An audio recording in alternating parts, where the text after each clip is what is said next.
Good morning everyone, welcome back. आज हम गालिब के इस शेर पे बात करेंगे। उग रहा है दरो दीवार से सब्जा गालिब, हम बियाबां में हैं और घर में बहार आई है।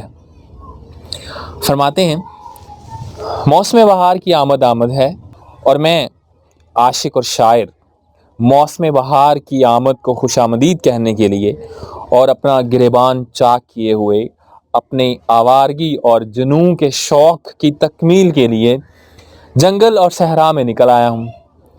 अब मैं तो जंगल में हूँ, सहरा में हूँ, मौसम बहार को खुशामदीद कहने के लिए, लेकिन मामला कुछ यूँ हुआ है कि अब मेरा घर चौंके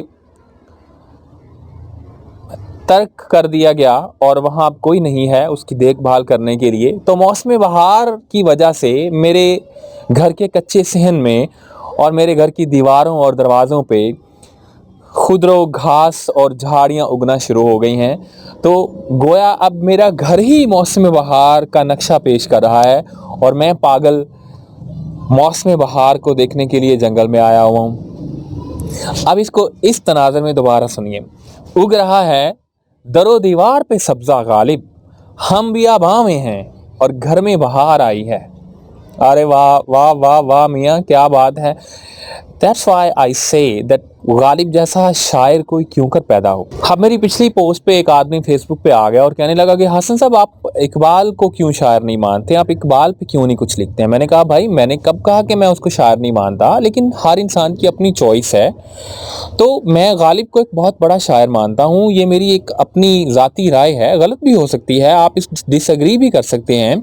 लेकिन मैं अब देखें, बिकॉज़ आप मेरे दोस्त जानते हैं मैं उर्दू और अंग्रेज़ी दोनों अदबा का स्टूडेंट हूँ और अंग्रेज़ी का तो मैं टीचर भी हूँ।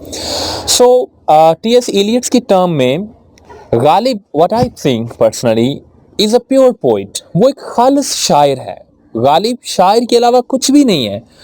वो कोई प्रीचर नहीं है, वो कोई सियासतदान नहीं है, उसने किसी मुल्क का ख्वाब नहीं देखा था, उसने कभी लोगों की सलाह करने की कोशिश नहीं की, कुछ भी नहीं, वो सिर्फ एक शायर था और इसीलिए मैं उसको एक खालिस शायर मानता हूँ। जबकि दूसरी तरफ इकबाल वो एक प्रीचर थे, वो एक पॉलिटिकल लीडर थे, वो एक फिलोसफर थे and he was a lot, but he was not a pure poet according to T.S. Eliot's term.